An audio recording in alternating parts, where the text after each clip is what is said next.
All right, well, let me welcome you all. Is there anybody I've missed? I think we're, um, these are the conversations that raise your practice game that the Practice Council of SCRA has been sponsoring. And you can go to the address at the bottom to see what the past ones have been. Many of them are recorded there. And today we just are thrilled to have as a special guest Susan Wolfe. May I ask everybody who's not talking to please mute themselves. Susan is a community psychology practitioner extraordinaire. I've had the chance to write with her, to train with her, to scheme with her, all of which are quite good. She's smart, she's funny, and she's very generous with her knowledge and her time in letting other people who want to do what she's doing learn what she knows. She's a real leader in SCRA. She's presently the editor of the Community Psychologists, which is the newsletter that we get, and she has just expanded the depth and the seriousness of it, and just like she does with everything she touches, turns it to magic. So I am thrilled to turn this over to Susan. She'll talk for a while. She has some slides, and then we'll open it up for questions. And at the end, I'll take a minute or two to get your help in thinking about who we should invite next. I should say that we are also thrilled to know that Nicole Freund, who's the head of the Global Journal of Community Psychology Practice, has made the decision to put some of these onto their journal. So they just did a 10th year anniversary issue of the Global Journal that was sent to everybody. And if you look at that, you'll see that 4 or 5 of the conversations are on there. So I said, can we continue this and go with Susan? And she said, absolutely. So know that that's happening too. If you miss any part of it, you can capture it at some point, either with Jean on the website at SCRA or in the journal. And now let me turn this over to Susan. Okay, I'm going to start by sharing my screen here. Let me see, so I can show slides. Okay, can everybody see the slides okay? Yep. Okay, good. Let me start with a little bit of what I do. I primarily have my consulting business, Susan Wolfe and Associates, and I work from home, and my business is just me, and I usually do it by, when I have projects that are too big for me, I partner with others, and I'll talk more about that in a few. I also have a less than half-time position with the University of Washington, working with the NIH All of Us research program. And the reason for that is because they couldn't contract someone, they had to hire. And so I was like, well, okay, I can do that, because by doing that, I now have library privilege when I need it. So it's like, yeah, this is a win-win. So anyway, starting with the conversations, I guess the first things with consulting, let me see, I wanna, page, okay, there we go. One of the important things about a consultant is you have to have certain personal qualities. And these are laid out more so if you look them up in the a recent article that I had published with Ann Price, Partnering for Social Change, Collaborating with Clients and Communities. And it's in New Directions for Evaluation issue. Some of the ones that we thought were important is that ability to handle ambiguity, because a lot of times what you're doing in consulting, it's just all over the place. There's not, it's not like a regular job with a predictable schedule, with a predictable anything. You might start working on a project and all of a sudden it's yanked out from under you, or you realize you need to resign from it. I've had that happen. So you have to be able to, if you like a lot of certainty, a nice schedule, and regular days and everything, consulting's not going to work for you. It's all kinds of different hours, sometimes weekends. It's never quite knowing, like you've got projects ending, but sometimes you don't know what the next project is going to be, or if it's going to come in time. So you have to be able to handle that. The other thing is a lot of patience. We've been, and I saw that Kyra Brown is on this call. We've been talking with a local foundation about a potential project since I think last May we had our first conversations. it still hasn't come to fruition, and we have another meeting today. And so even though this is a really exciting project, number one, we don't know if it's ever even going to happen. But two, it's required us a lot of patience to go back and forth with the foundation while they figure out what they want. And it's required patience. You have to have social skills and the ability to connect. And if you don't have great social skills, you have to be able to pretend that you do. I don't know how else to put that, but you have to be able to make real connections with people. If you go in and you're phony, they're going to catch you. They're going to pick up on that. And they're going to not be able to make that connection. A lot of work with nonprofits and community members and things like that. Connections are very important. Could I ask everybody to please mute if you haven't, because I'm hearing some background noise. So check and see if you're muted, and if not, please mute your phone or your or your on the computer. Okay, so being able to make real connections with people has a lot to do with being able to work moving forward. And usually you can find some kind of a commonality with people or common ground with almost anybody. And when you do that, you get a lot more repeat business. You have a better working relationship because it's a better collaboration. You have to be comfortable with conflict. You can't just squash it. When you're working in communities, there is going to be conflict. People might even yell at you. I've had people yell at me. I've had people walk out on me, usually when I'm dealing with topics like racism, because those are a little more sensitive. But people, if you're working with coalitions, they will get into disagreements with one another. You have to be comfortable with de-escalating where possible without disrupting that conversation.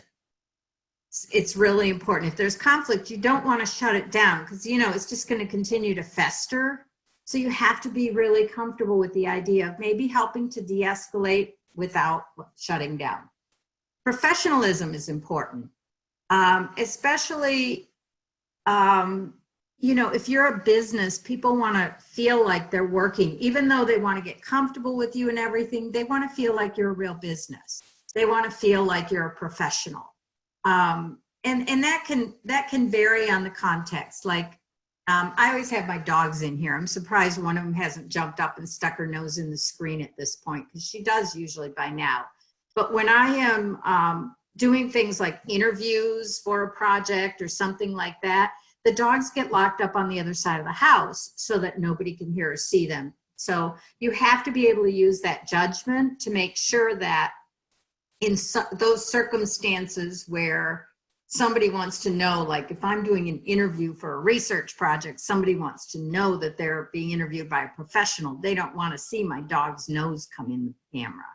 Whereas when I'm on regular meetings with colleagues, they all know my dogs by now. And that's okay because their dogs and their kids are always on camera as well. So you have to be able to know when it's okay and when not okay to be more or less professional. Political astuteness, understanding your context and understanding the politics where you're working, especially with a bunch of organizations, because you have to know who likes who's in competition with who, because that's going to guide how you are able to work with those organizations without coming up with ideas that's going to make anybody mad. So understanding politics, being able to tune into them and stuff, that can be really critical as well. So those are some of the personal qualities. There's a few more, but, and of course, the other thing that comes into play is the professional competencies. How many of you think these look familiar? They should, because they're mostly community psychology competencies. One of the competencies is cultural competence and all that. Well, now it's being sort of moved out of the way toward a cultural humility perspective. So understanding cultural humility, what that means and how to exercise it. I can't emphasize that enough in any work you're doing, because culture doesn't only include like race, ethnicity, but you're looking at culture within all kinds of different groups, everything from rural to urban, female, male cultures. I mean, just being able to walk in to a situation with people that maybe are a little different from yourself and be able to relate to them and respect them, but listen, hear them, be open to them. That's important. A commitment to equity and justice, and that's a little bit different for if you're a community psychology consultant, you need to be aware that committing to equity and justice is an important part of what we do. And you know, I've been in situations where I was working on a project and I saw some inequitable practices, and when I brought them forward, it caused trouble for me as a consultant. You know, it was like they were shooting the messenger on that one.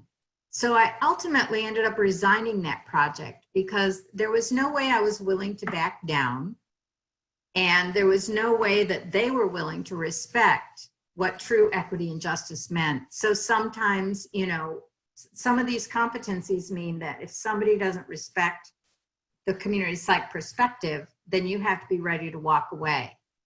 And we did, and there were no consequences for that. You have to be able to apply ecological perspectives, because as a community psych consultant, you're not only walking in and doing, you know, program here and there, you're probably going to be doing some larger systems level work. Community inclusion and partnership is important. This is where being able to come in and, to the extent possible, every project won't accommodate it, but to the extent possible, and in the certain situations where it's appropriate, you need to be able to push for community inclusion and community partnerships. And that means nudging your clients. I have one that I'm just nudging along, and I swear they move like a half an inch a year, but they're getting there. You know, and that's where the patience comes in again. Understanding prevention and health promotion, not always working downstream, but being able to move more upstream with your clients, being able to get them to start thinking more upstream towards prevention instead of constantly picking up the pieces. Small and large group process, you're going to do a lot of work facilitating skills and things like that. You're going to do a lot of work with small and large groups and a lot of facilitation if you're a consultant. You know, there's things like strategic planning facilitation, or, you know, if the results come back, maybe facilitating discussion about how could we use these evaluation results, things like that. Consultation, organizational development skills are important. Knowledge of coalitions and collaborative models and measures. A lot of us do a lot of work with coalitions and collaboratives, and that seems to be, the interest in that among foundations and government and everybody else seems to be increasing. Community empowerment, real community empowerment, not just, you know, when we're talking about that, we're not just talking about, well, we went and did some focus groups and we're bringing this information back and we will decide what's important out of it. It means the community makes decisions. The community is at the table with decision authority. Ultimately, that everything, you're positioning everything you do to hand it off. And that's another part of community psychology consulting that I think is important, is whereas regular consultants try to sort of build a dependence so that they can create more work when they get a client, community psychology is about empowerment. So you're working with your clients to try and wean them away from you, to empower them to be able to do more on their own. It's a really different way of working. And interestingly, they still come back. They find something else they want, and then they come back and want you because you didn't try to suck money out of them. And then public policy analysis, evaluating advocacy. You may have to do a lot of that kind of work with your clients, especially if they start going to a more systems level. So those are some of the few extra things thrown in there that are important. Okay, you also need business sense. This is not only, you know, getting to go and have fun and be a community psychologist in an unencumbered way, but it's also having business. You have to sometimes either or be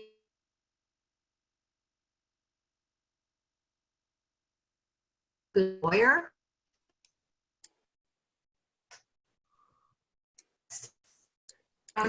Is anyone else having audio trouble? Yeah. Yes. Or did I? Jean, she's Yeah. coming in and out.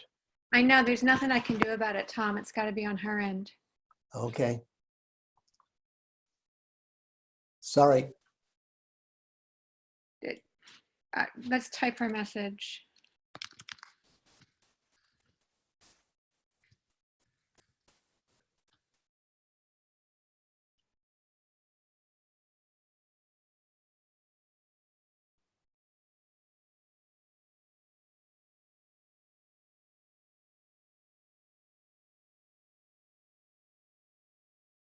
I think she's gone altogether now. She's not even on, Tom.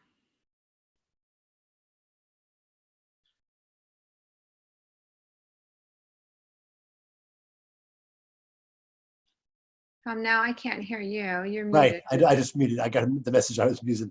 Can you send her an email to that effect? And maybe we can open up the discussion until she gets back in terms of how people are reacting to the wonderful things that Susan's presented. Yeah, I'll go ahead and send her an email, but I'm sure she knows that she's out now. So, Okay. But I'll email her. So others, you want to respond to? I'm loving what Susan's presenting. I don't know what other people's reactions are to it. Just unmute yourself and pop right in.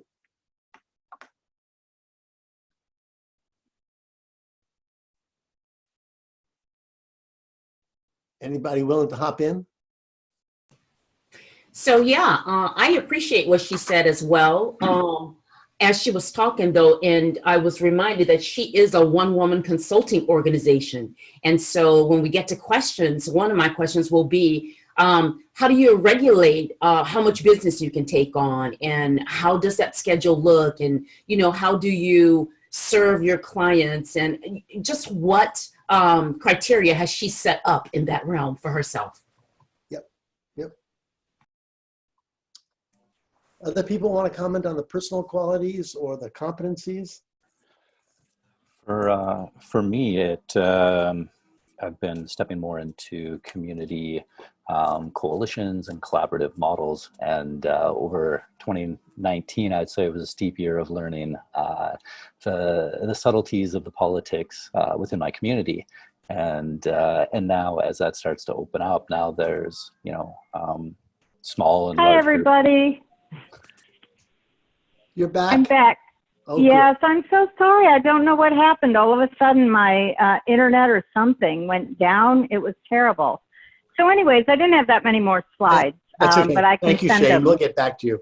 I opened up things for discussion. Go back to it, Susan. Oh, okay. Let me finish quickly then. No, and I'm don't so rush. sorry to everybody. That's disturbing to me. Anyways, so we stopped. Another thing is whether you want to hire people, the size of your business. Do you want to hire people, or do you want to partner with people? If you want to hire, then that means building a bigger business. One of my favorite collaborators, Ann Price, has built a business where she's got staff that she's hired, and she hires and pays interns in the summer each year. So that's one way to do it. Or you can go as big as something like Community Science, which is a huge community psych-based consulting firm. Or in my case, because I just don't feel like getting into, having staff and all of that, I decided I'll partner. And I partner sometimes with Ann and her business, other times with Kyra Brown. We're working right now on a needs assessment together. One thing to make sure in the business sense too is, do you have enough money to be able to do this? Because you need to have a good 6 months worth of income set aside before you even think about starting a consulting business. Because in the beginning, unless you've got, some other independent source of income, because you're not going, the business is up and down, especially at first when you're getting started. So you don't want to start consulting right away and end up, homeless, which could happen. Hopefully not. But, you want to make sure you have enough money set aside to live off of, because business does go up and down, especially in the first couple of years until you really get going and people start calling you. Branding is also important. You want to have develop some branding. As you noticed in the initial slide, I had a logo. I had someone professionally create me a logo. I use it on all my reports and things like that. And then I try to use a common set of colors, things like that. So there's a lot to be said about branding as well, so that when people see that, they know that's you. Community psychology focused consulting to me, is very lucrative. Partly because we, as community psychologists, we have very special training with a unique set of skills. You know, we have the research skills, but we also have all those other competencies we learn about: facilitation, organizations, communities, theories, all of that. So we bring a special perspective to this consulting practice with all of that. We're able to work not only with programs, but we understand systems, and that's becoming more and more important. And we're also oftentimes very used to participating on interdisciplinary teams. So that's all I've got for you. So I'm ready for your questions now.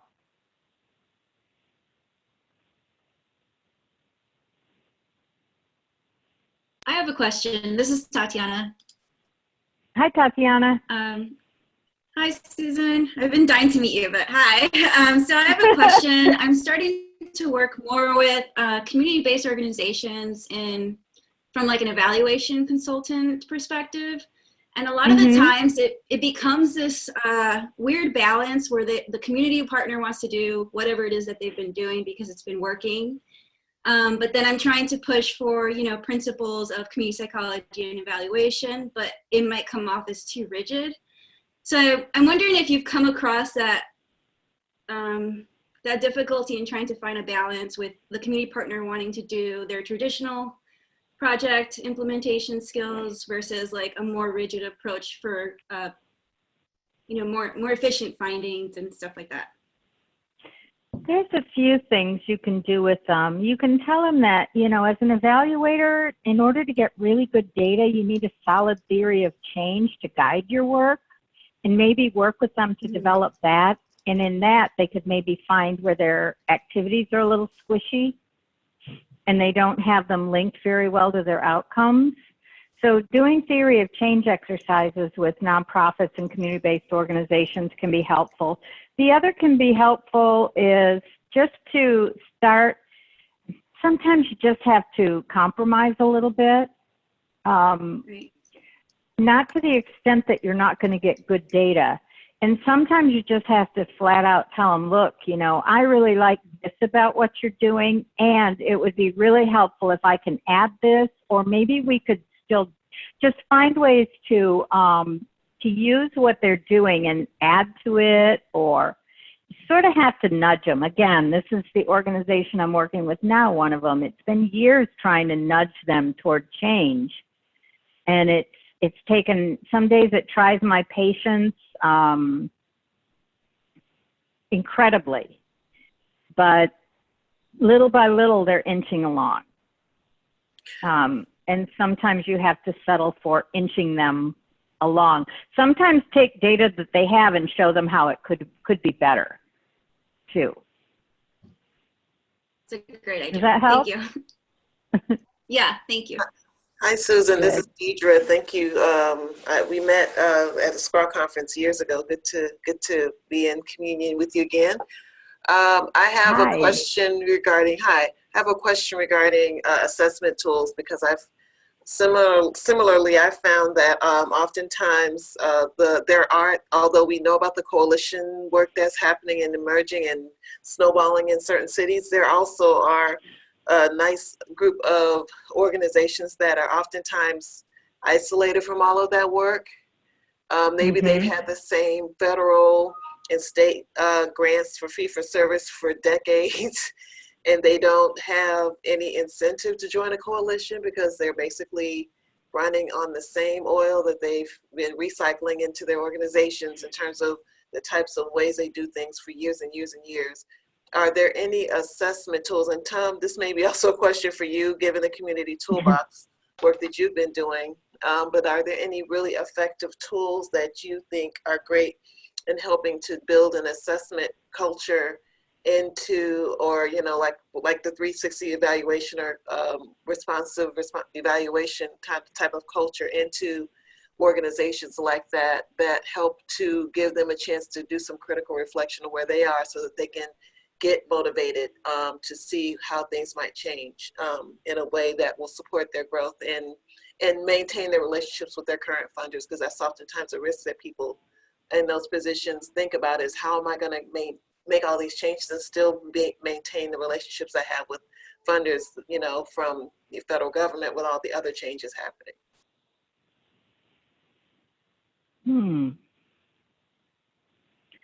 Trying to think, getting organizations to change. I guess the best way to do that is look at, I'm not sure about a specific assessment tool to encourage organizations that they need to change. I think the bigger picture here is finding out, trying to identify, if they make these changes and start going in this direction, what benefits are in it for them. A lot of times organizations that are functioning just fine on their own, fee for service and all that, and don't want to make those larger connections into coalitions and things like that, don't see a reason to. They might do it eventually if someone says, hey, we've got money. But you have to show them where there's a benefit for them, I think, is the big thing. One of the things that I often use is SWOT analysis, strengths, weaknesses, opportunities, threats, because it assumes that everything is not going super well. And a lot of the agencies we're talking about are the ones that are state funded and federally funded. They've done the same thing for decades, and no one is telling them it's not wonderful. The fact that the clients don't come back, that's their problem. So that at least opens it up. They may still not have any weaknesses or threats. Yeah. And a lot of times too, remember, these are people that have been working these jobs for years. They like things the way they are. And when you're talking about them joining coalitions or getting more engaged or doing something else, you're talking about adding to their workload. Exactly. So there has to be, that, if they like the way things are, I'm not sure that they're going to move into that realm unless there's some reason. And that's what, like Tom's SWOT analysis is a great way to point out to them that maybe there's a reason, but finding some benefit for them, like funding or anything that will make it attractive, because until they see something that's better than what they got, why change? I think to that point, I agree with what Tom and Susan said, is that I think, especially with the competencies as a community psychologist, is that patience that Susan referred to earlier, is that sometimes you have to accept that it's probably not going to happen this year. You keep working. I generally operate on the assumption that the coalition thing is not going to work, but that the organization can benefit from having the competencies and the values that we have as psychologists, because oftentimes there are times when those values are at odds with their culture. So that's, to me, is really the issue to change, not so much the coalition stuff. I'm just saying that oftentimes they're not incentivized at all to do that work, so there's no incentive to be a part of anything bigger. They're just trying to hold on to their employees' jobs and make sure they have things moving smoothly so they don't piss anybody off. That's their incentive. Yeah, but I think too, even with whether it's coalitions or whether it's organizations, is that we know that there's cycles, right? People kind of come in, people go out, and I know that when we've worked with different organizations, we've seen that happen, where maybe we've been with them for a few years, and those types of dynamics were there, but slowly over time they kind of shifted. So I think that's, I don't know, it's a hard kind of thing to but it does happen for sure. Yeah, and Kyra, you just made me think of something. Sometimes you have to wait until there's a turnover in the leadership or a new staff member who's got, wants to do more. So sometimes a little turnover might give you that insight to be able to jump on. I know that's hard to wait for. one of my organizations just got a new manager, and I'm thinking, okay, now maybe there's some hope here. Yeah. So it's hard. I know it's frustrating. And thinking back to also the question earlier, I just had a thought too. Sometimes I tell you, one thought builds on another. But when you're talking about trying to work with an organization that is sort of not wanting to change their evaluation or not wanting, wanting to do things, sometimes you can talk them into doing what's called an evaluability assessment. And there's tools and information out there about that in the literature, especially with the American Evaluation Association stuff. That's another opportunity to get them to look at how evaluable, if their programs aren't very well structured and everything, then you can point out that they're not evaluable either, that we can't get good data. That's And an that could excellent push point. them. Thank you. That is an excellent. Thank you. Okay, any other questions? Hi, Susan. Thoughts? My name is Jane Marie, and I'm at the very beginning of launching a consultant business. And so my question has got to do with your marketing as well as, how you personally determine your workload. So how do customers find you? Probably at this point, you don't have to do heavy marketing, but if you were in my shoes, how would you advise me?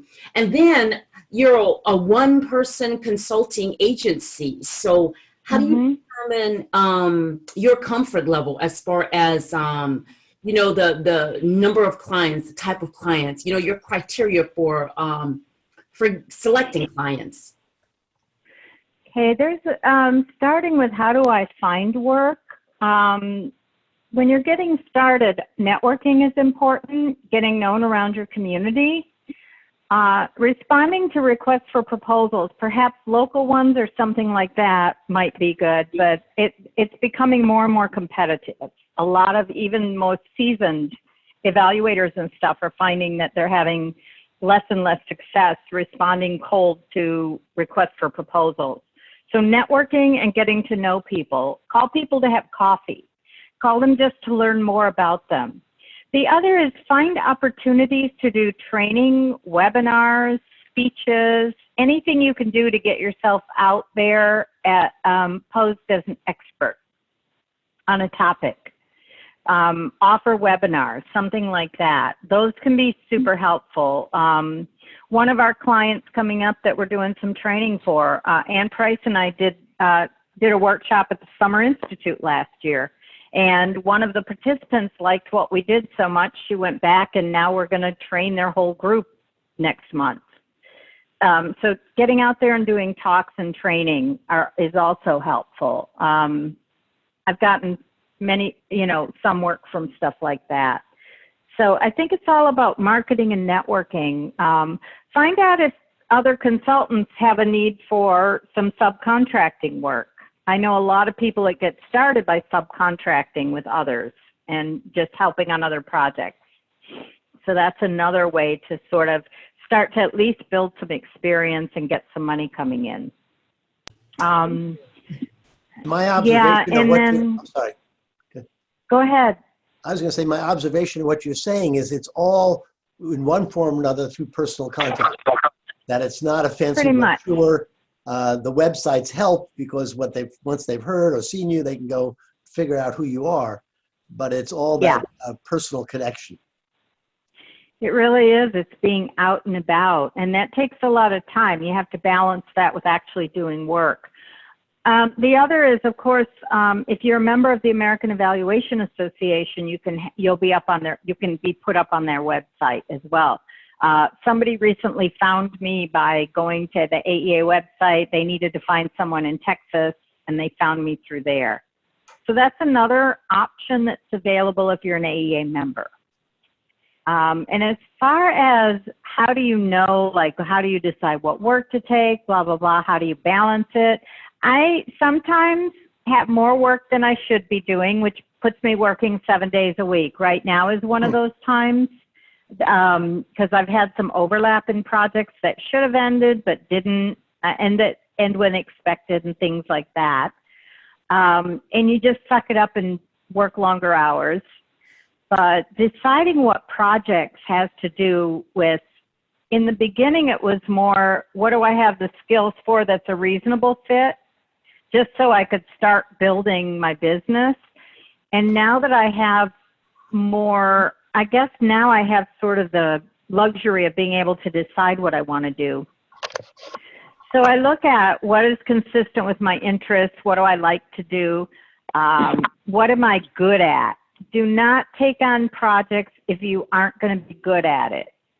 Like, I can do education, but I don't usually go for education projects because that's not my wheelhouse. That is not where I'm strong. And there are lots of people here in my area that are really strong on the education area. So it's like, okay, y'all can do that. I don't even look at it. So think about what you're good at, because if you don't, and making sure that you can follow through and finish things. Because you want to be, it's really important to deliver a quality product on time, every time, or it's gonna get out that, oh, don't pick her, she doesn't get it done in time. You know, people are gonna start to talk. Thank you. Mm-hmm. Hi, this is Jonathan Scatia from the Wandersman Center. So I have a kind of a tough question. So like, we're all community psychologists. Like, we want things to get better. We're interested in social justice and equitable distribution of resources.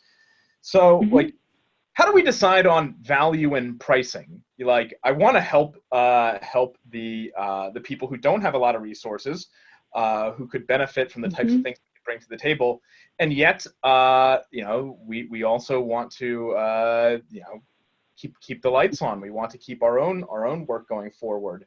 So how do you balance between like altruism and I guess self-preservation? Okay, one thing when you're setting rates, when I set my rate, I used, I don't know if anybody has seen, Gail Barrington, who's an evaluator, has a really good book that she published with Sage on starting a consulting business. It's just specifically, it's very applicable to this kind of business. And in that book, she has a spreadsheet that helps you decide how much you need to charge hourly and stuff. And in doing that, if you think about, well, what if I wanted to offer some lower cost or free services, then you think about how much would I need to charge other clients per hour in order to afford me that time. So you have to balance. You have to realize, okay, this person's got a grant from the feds. They got tons of money. Feds will pay this much per hour. I can charge this grant this much money without, you know, taking away from anything, so that'll supplement some of my time to be able to do some of these. Like I've got contracts, I'll admit, sometimes I do work for practically nothing just because I like the organization. It'll give me my foot in the door. You know, think about that too. Sometimes charging less to get your foot in a door on a small project will lead to more money later. So it's a matter of thinking about how you can balance that. Who has money, and if you get that money, it won't take away from someone else, versus who doesn't have money. And I think that's how I manage to balance that and still be able to do some, not quite free, but practically free work for some organizations. Is that helpful?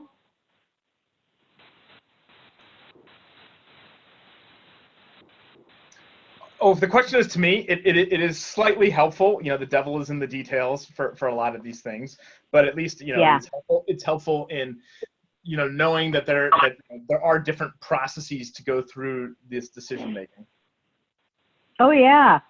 Yeah, but really, if that's important value to you, then definitely when you think about what your hourly rate needs to be, because remember, this is still a business. You're still there to make money. But when you think about your hourly rate, think about, if I charge this much to most of my clients, then that will cover this amount of time to do free or low cost work. But you have to do it as a business, because if you don't, if you start thinking, well, I can do this, and then next thing you know, you're sliding down that slippery slope toward really not being able to sustain this business. Mhm. Susan, there's another angle to Jonathan's question, which is that if you really want to do Uh-oh, you're breaking up on me. serious social change work He's on breaking up on my end race as well. Yeah, I'm and not able to equity and other catch things that. like that, you may find no one who's willing to pay you. Yeah, I Go didn't ahead. hear the whole, you broke up a lot while you were talking, so we didn't catch that, Tom. Let it go. Okay, but yeah, you had mentioned something about the equity and all that, and I want to address that.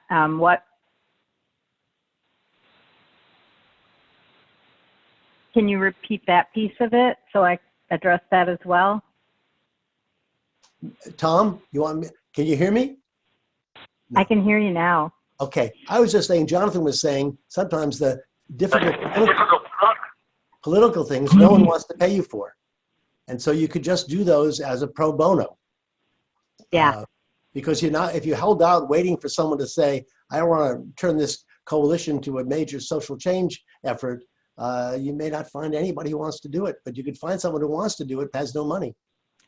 So Yeah. the pro bono column is an important one. It is.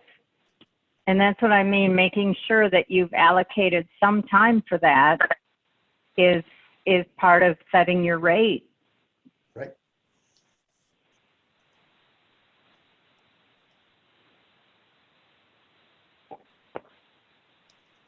More questions?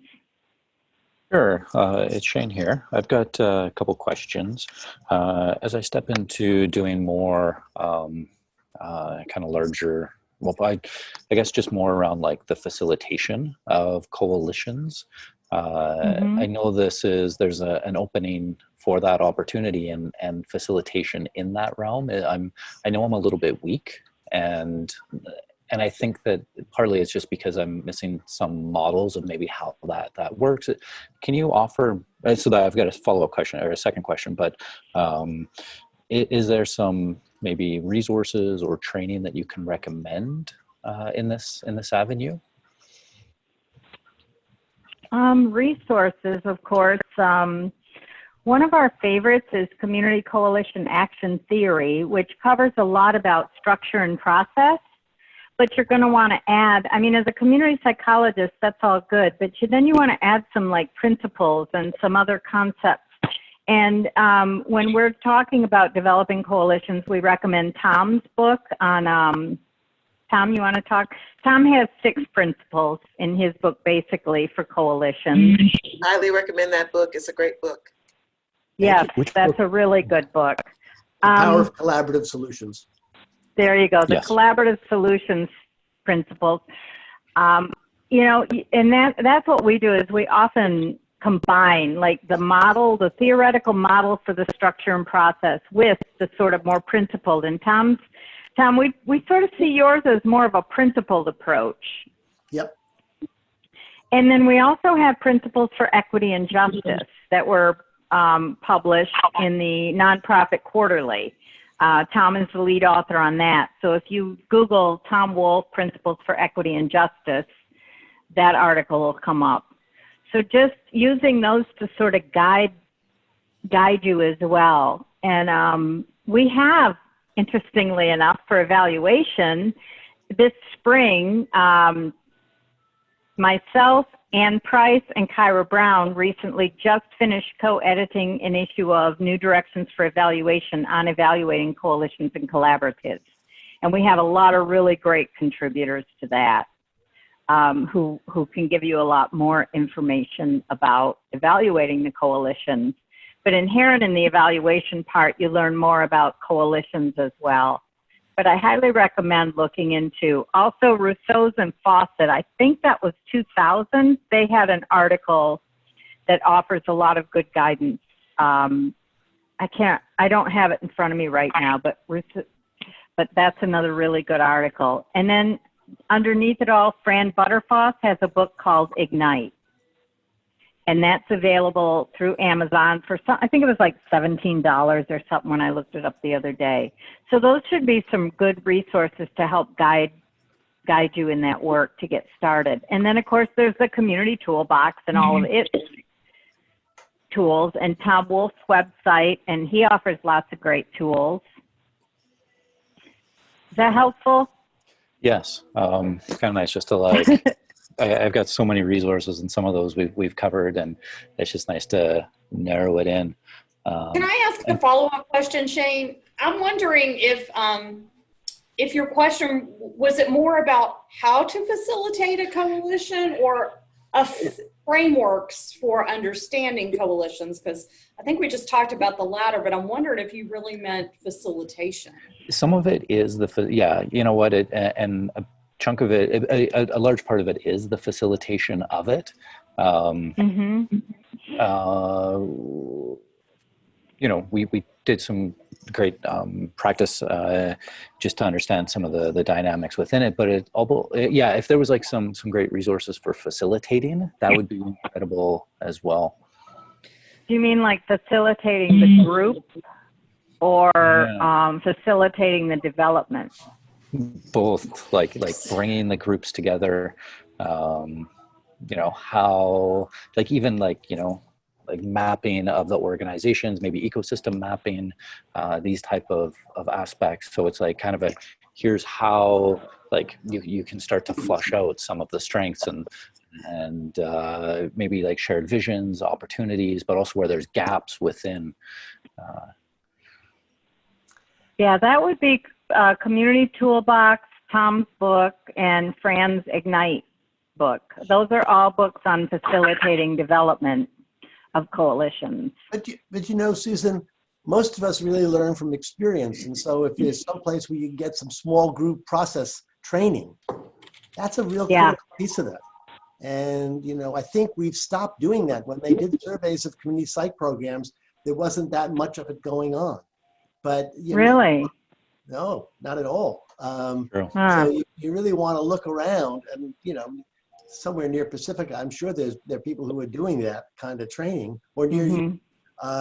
That I think is a real critical piece. You can take the tools, but if you're not good at figuring out what's going on in a group and listening and knowing how to get the quiet person to start to talk, all those kinds of facilitation skills, then using the tools will fall flat. That's true too. And the other is just, if you go to meetings that are facilitated by others and watch the facilitators, a lot to be said for Bandura's social modeling theories there. Watch the facilitators and how they do that. You can also learn a lot from that. Steal from the best definitely of them. Facilitation training. Exactly. Well, Right. Social modeling, I consider it. Yeah, I was just gonna, my follow-up to why I asked you that question, Shane, is because I've looked into a couple times taking classes on how to facilitate a group. I mean, I think I've been doing this for a while, so I think I'm pretty good at it, and I think I'm a good teacher, but I really wanted to kind of learn. And then I kind of decided I didn't really need that. I did what Tom and Susan are talking about. You know, I really, like when I go to conferences, I'm going sometimes not for the content, but for the person presenting, and I watch good facilitators, and then I just put it in the chat box, and then I'll hush because I don't want to take too much time. But so I put in the link to Dale's book, Fran's Ignite book, and also the tier list logic model approach. I don't know if you guys are familiar with that. Oh yeah. I use that a lot, especially with community coalitions and collaboratives that are really anxious. Right? Yeah, we do. So anyway, just wanted to throw that out there. Great resources. Thanks. Hi,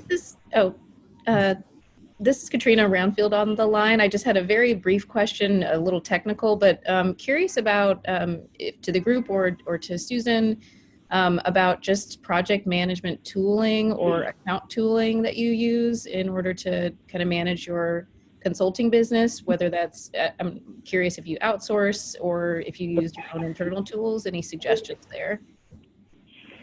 My accounting is done in Quicken. I do all my own accounting and taxes. And my project management, I've tried all those tools, but I think I found I spent more time using those tools than just getting the work done. So I have a planner book that I keep. It's a little book that is every day. What I do is I get a new project and I look at the end thing, and then I go backward and write the tasks into the days when I need to work on that. So every day I open this book to today, and it tells me what I need to get done today. And then for the overall picture, I actually just have a big thing on the wall that I use to track with. It takes a lot less time up than you can use spreadsheets. Other people might like using those tools, but I found that they just took up too much time, and you kept having to go back into that program to update, and it was like, forget it, I can just, scratch something off on my wall or highlight something in my book, and I'm done. Great. So, Thank you. but anybody have tools they like? Share. I used Toggle when we were, and I have a real small company. I don't want to lead anybody astray. We're tiny here, but I used Toggle just to keep time. It's just a timekeeper. But when the number of projects I had grew, we switched over to FunctionFox because it's more of a project management tool. But when you're starting out, it's really important to keep track of your time, whether you do it in a notebook like Susan does it, or an Excel spreadsheet, because otherwise, getting back to like how you estimate your projects, you're not going to know how much time it takes you to do an evaluation plan or a logic model or that kind of thing. I see somebody else likes Toggle. Oh, that's Kyra. Hey, Kyra. So Toggle and FunctionFox, Excel, or the good old-fashioned paperweight. That works. Yeah, that's good. Thanks, Anne. I recognize your voice because I still haven't brought this up on my computer, unfortunately. I'm still on the phone. So one last question or comment?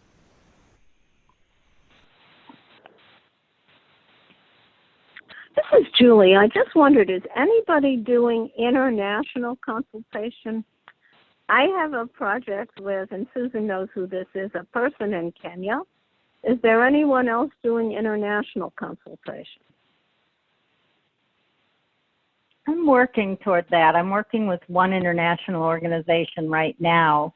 That's one of my practical freebies to get my foot in the door. And I'm talking with my AEA mastermind group. One of the members there does a lot of that international work. So that's where I'm starting to explore now. Do you know anybody who has, knows somebody like would have a Kenyan lawyer? No. That one I don't know. We have Shane on the call. He's from Canada.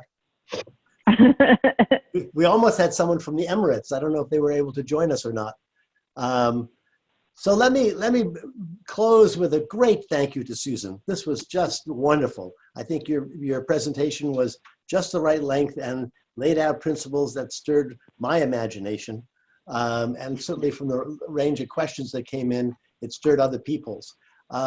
I'd like to just ask everybody on the call to think about who you'd like to hear next over the spring on these calls, and to drop me a line or to call out the name now or to put it in the chat box.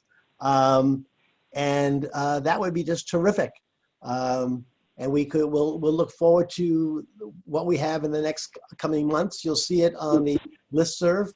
And I thank you all. We had almost 20 people, which is a record breaker, but Susan brings that kind of audience in. And thank you, Susan, for such a well thought out presentation. Oh, thanks to everybody. I'm so sorry that my Zoom crashed. And the slides will be on the website, the SCRA website, which is at the bottom of the invitation when Jean gets a chance to put it up online. Is that right, Jean? Yep. As soon as Susan sends them to me. Terrific. Well, on their way in a minute. And great. And thank you. Thanks, everybody. Thank you.